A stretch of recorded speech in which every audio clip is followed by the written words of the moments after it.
Olá, tudo bem com vocês? Seja bem-vindo ao meu canal. Estou mais uma oportunidade de poder aqui estar apresentando o meu trabalho acadêmico mais uma vez. Estive apresentando já 2 trabalhos acadêmicos aqui para o YouTube e hoje eu quero trazer algo diferente, não simplesmente um trabalho acadêmico, mas também proporcionar um pouco de conhecimento para vocês, poder proporcionar aquilo que se fala não só na ideia da fé cristã, mas também de algo que podemos compreender de diferença entre algumas questões que se diz hoje em dia, tá? Então, a minha ideia hoje aqui é poder compartilhar sobre esse assunto. Espero poder falar ainda mais sobre esse assunto em outra oportunidade. Não vou ter tempo para esmiuçar todo o trabalho, todo o conteúdo que se podemos falar sobre esse assunto, mas o que me foi proposto foi tratar sobre o cânon e a ideia pastoral do Antigo Testamento apresentado pela Bíblia Tebe. Talvez você nunca ouviu falar, e aí eu preciso agora frisar algo bem interessante, principalmente os meus irmãos cristãos, que nós vamos ter aqui na minha fala principalmente uma maturidade teológica e uma maturidade bíblica. Por quê? Quando nós falamos da Bíblia Tebe, talvez alguns possam não concordar com a Bíblia Tebe, porque nós chamamos de Bíblia da tradução econômica, ou seja, fala de ecumenismo, e se você for no YouTube aí rapidinho, você vai ver que alguns cristãos eles não concordam com o ecumenismo. E entenda, eu não estou dizendo que eu concordo. A minha ideia aqui é simplesmente apresentar um trabalho que me foi proposto, e a ideia é proporcionar, como eu falei, conhecimento. Como foi proposto, eu preciso apresentar a Bíblia Tebe para vocês, algumas características, algumas diferenças. Ah, Renan, tem alguma diferença entre a Bíblia Tebe para a Bíblia protestante, por exemplo, a Bíblia que eu tenho aqui, protestante cristã? Sim, tem diferença. E a gente vai ver aqui alguns livros que foram acrescentados. Só lembrando aqui que quando nós falamos da Bíblia Tebe, irmãos, nós precisamos entender que nós temos uma Bíblia que foi feita há um tempo atrás. Nós temos agora um lançamento pela editora Loyola, que teve uma atualização, e a ideia dessa atualização foi acrescentada, por exemplo, alguns livros da ideia dos ortodoxos, tá? Livros ortodoxos, acrescentado isso falando no Antigo Testamento. Então você vai ver os livros apócrifos ali, que tem dentro de uma Bíblia de Jerusalém, por exemplo, você vai encontrar dentro da Bíblia Tebe antiga, que foi acrescentada mais alguns livros. Então, a ideia é apresentar o Antigo Testamento pela Bíblia Tebe, que no final eu vou responder 3 perguntas que me foram propostas a se fazer. A ideia aqui que eu quero fazer como proposta desse trabalho é compreender, né, que os livros que compõem o Antigo Testamento eles não possuem unanimidade entre os cristãos católicos e cristãos reformados, isso eu falo protestante. Ou seja, não tem uma unanimidade. Alguns protestantes não concordam com alguns livros que estão na Bíblia Católica Romana, por exemplo.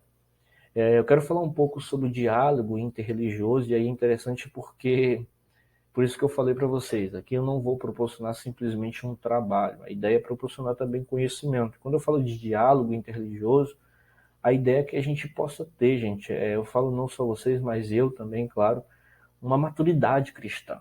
Maturidade cristã para a gente compreender, a gente às vezes vê uma divisão, e aí a gente vai entrar dentro do assunto também. Entrando na questão do diálogo interreligioso, nós vamos tratar sobre o pecado do sectarismo. Talvez você nunca ouviu falar nessa palavra, não seja tão muito conhecida no seu meio, mas a ideia é importante nós falarmos sobre o pecado do sectarismo. Preciso da sua atenção nesse assunto. Pelo final nós vamos concluir, mas nós vamos responder 3 perguntas que me foram propostas. A ideia foi eu fazer uma entrevista, e principalmente com alguém da fé diferente da minha, por exemplo, um católico. Infelizmente, pelo período que foi o final do ano, infelizmente eu não consegui, até tive a oportunidade de entrar em contato com a assessoria de um padre para poder conversar, para poder entrevistar. Infelizmente eu não pude ter a oportunidade de poder estar indo lá no dia que ele estaria no local, Mas eu espero em outra oportunidade sim trazer uma entrevista com essa pessoa, para a gente falar, e a ideia, falar sobre algo do diálogo interreligioso, tá?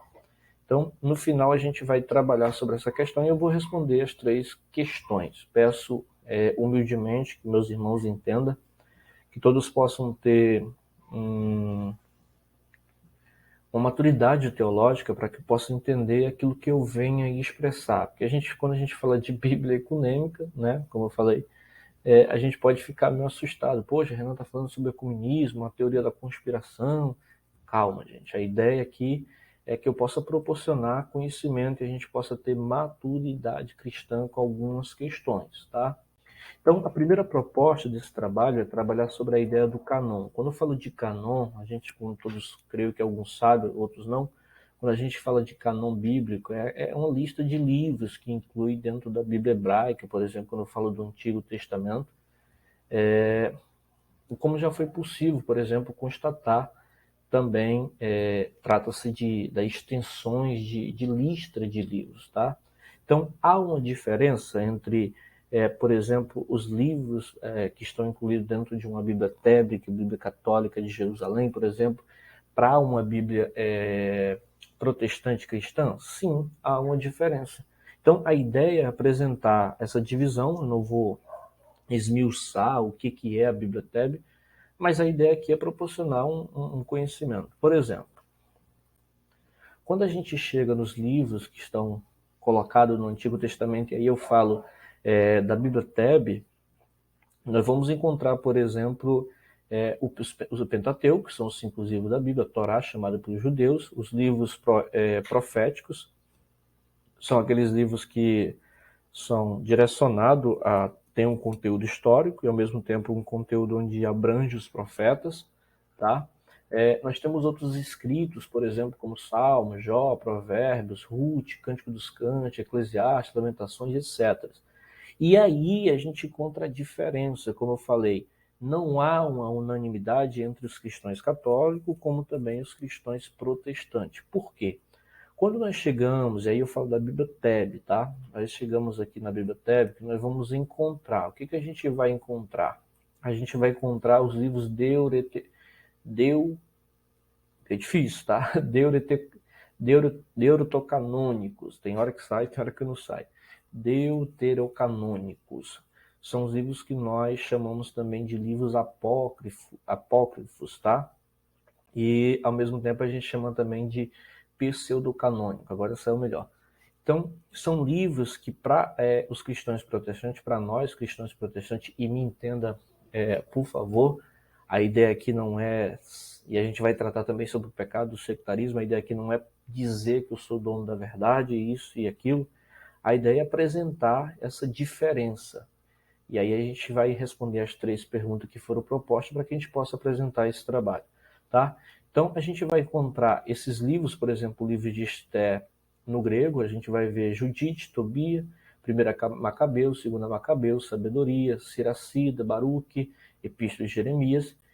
E aí, como eu tinha mencionado, creio que sim no começo, como teve uma nova atualização dessa biblioteca, nós vemos livros ortodoxos. Então a gente vai encontrar agora na biblioteca, nessa nova atualização, terceira Êxodo, quarta Êxodo, terceira Macabeus, quarta Macabeus, oração de Manassés e o Salmo de número 151, tá? Então, quando a gente fala desses livros, foram livros escritos por comunidades cristãs e pré-cristãs que não reconheceram a princípio os ensinamentos de Jesus, então, por alguns motivos, nós não acreditamos na inspiração desses livros e pelo momento onde foi inspirado, e aí eu vou falar mais na frente. Quando nós chegamos no Novo Testamento da Bíblia Teb, a gente vai encontrar os mesmos livros que nós encontramos na Bíblia Católica Romana, a gente vai encontrar também na Bíblia Protestante. Então, essa ideia é que a gente vai encontrar, por exemplo, na Bíblia Teb, nós no Antigo Testamento, isso na nova atualização, nós encontramos 53 livros no Antigo Testamento e 27 livros no Novo Testamento, tá? Então, por que eu vou falar, por que apresentar? Primeiro que me foi proposto, né? falar sobre essa Bíblia, sobre essa ideia, e trazer algo que possa proporcionar tanto um conhecimento para nossas vidas também, como também fazer com que a gente venha entender algumas questões. Infelizmente, nós se encontramos em um mundo polarizado, e quando eu falo polarizado, eu falo no âmbito da política, eu falo no âmbito religioso, e tudo isso, sabe? Ao mesmo tempo, nós não temos a capacidade de um diálogo interreligioso. O que é um diálogo interreligioso? Sabe? É poder um cristão sentar com um católico e poder conversar, sabe?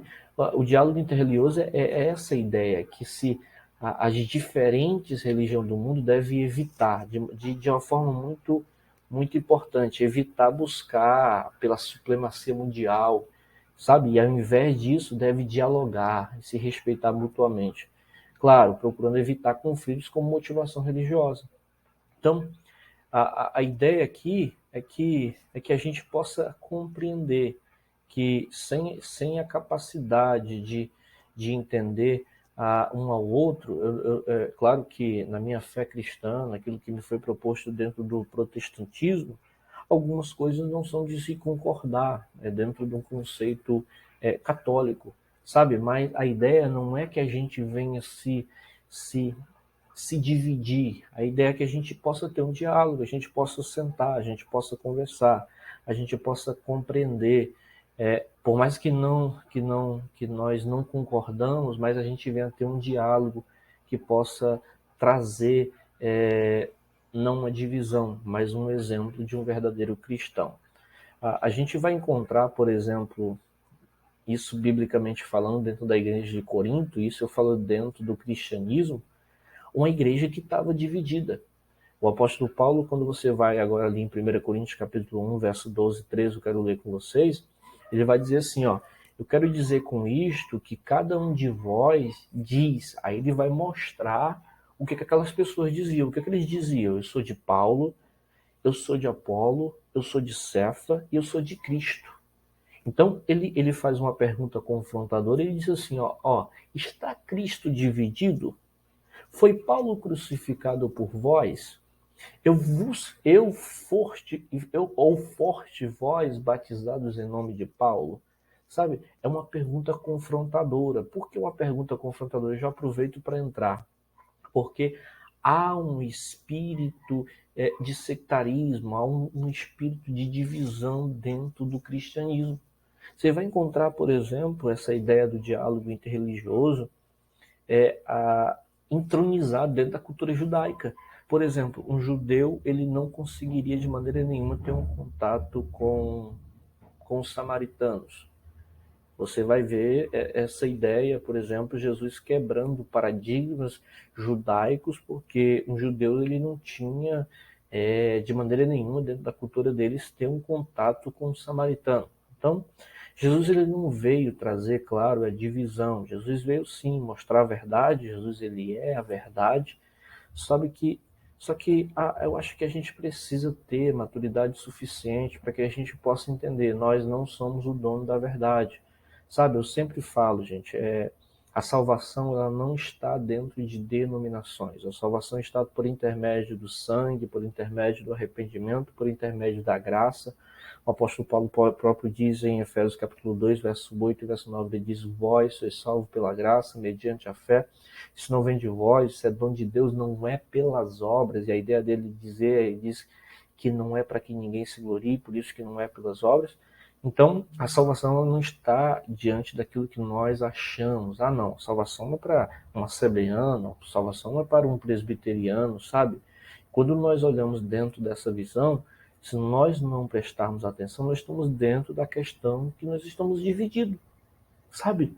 Então, a ideia é preciso ter um diálogo, é preciso ter um espírito de comunhão, não um espírito de sectarismo. Então, quando você fala de sectarismo, o que é o pecado do sectarismo? O pecado do sectarismo talvez seja um movimento contemporâneo em todo o mundo, tá? A gente tem visto muito sobre essa questão, porque trata-se de um estado de espírito, tá?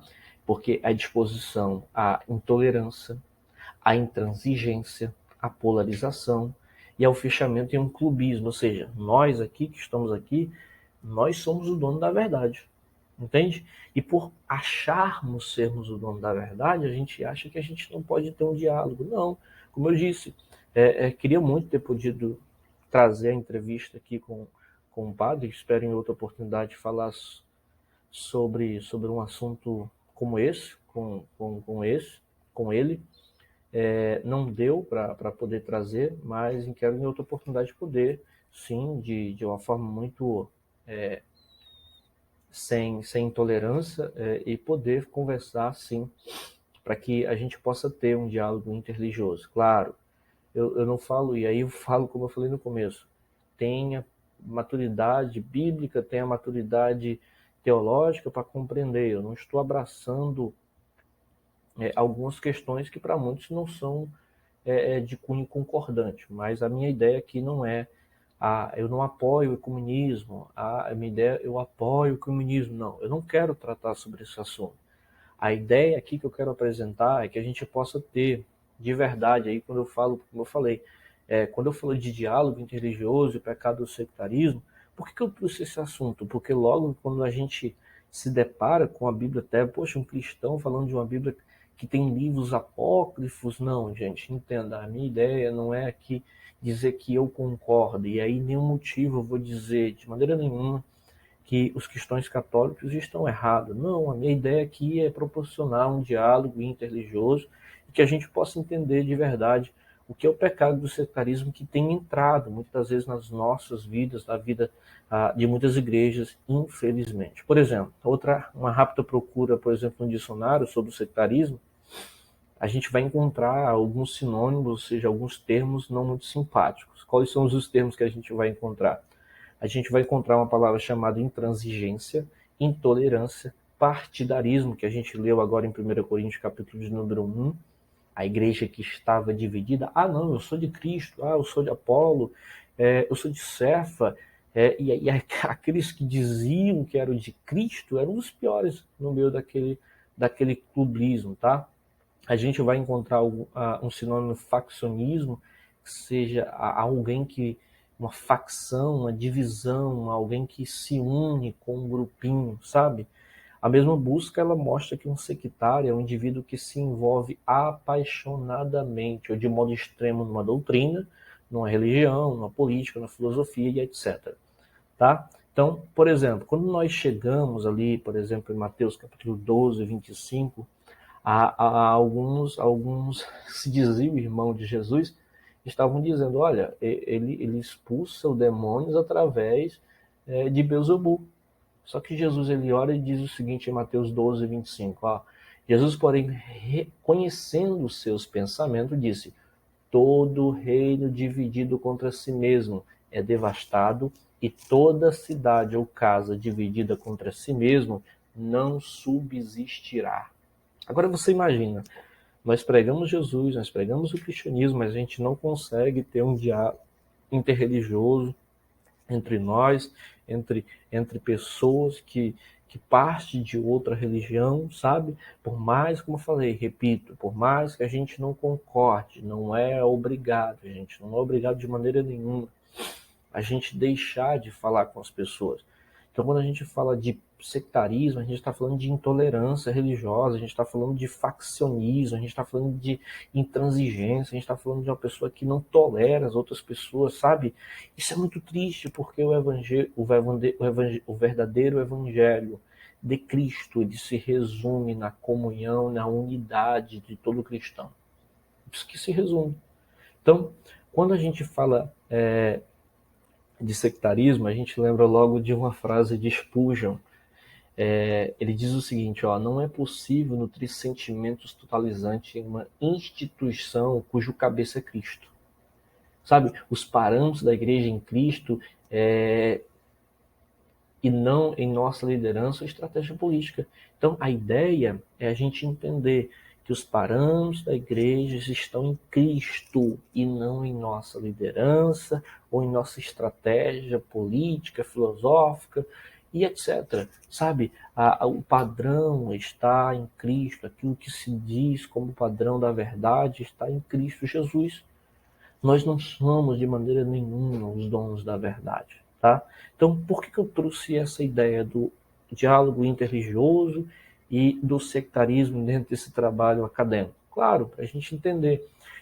Veja um cristão fazendo um vídeo no YouTube e falando sobre um assunto que para muitos eles não aceitam, e aqui eu volto a dizer, infelizmente tenho que falar, volto a dizer, a minha ideia não é abraçar algumas questões que para muitos não são concordantes. Espero que em outra oportunidade eu possa apresentar sobre esse assunto de uma forma diferente em outro momento. A minha ideia aqui é poder responder 3 perguntas que me foram proporcionadas agora para poder finalizar. Então, a ideia é identificar a importância de conhecer a proposta da Bíblia Tébica, tá? E sua preocupação com o ecumenismo. Volto a dizer em nome do Senhor Jesus. A minha ideia é apresentar a Bíblia Tébica e responder as 3 perguntas que me foram propostas, tá? A primeira pergunta foi: por que a Bíblia usada por cristãos católicos é diferente da única usada por cristãos reformados ou protestantes? Tá? Claro, aí eu falo no conceito de protestante respondendo, tá? De um protestante respondendo. Nós entendemos que o período chamado de interbíblico, ele não possui a palavra revelada de Deus ali no contexto de Israel. Então, portanto, aqueles livros históricos, mas não tem uma revelação de Deus. Por ser escritos ali no período interbíblico, que nós dizemos entre o Antigo Testamento e o Novo Testamento, nós não concordamos em dizer que aqueles livros foram inspirados, mas volto a dizer, nós não dizemos que nós concordamos só com a gente, sabe? A ideia é, como eu falei, a gente pode e precisa respeitar o pensamento de cada um. Você conhece a Bíblia Tébica? Confesso que não. Confesso que não conhecia, na verdade. Passei a conhecer pela proposta que me foi dada sobre o trabalho acadêmico, que eu tive que poder estudar um pouco sobre a Bíblia Tébica e espero poder em breve poder comprar uma Bíblia Tébica que eu tive que estudar simplesmente em pano de fundo, se assim posso dizer.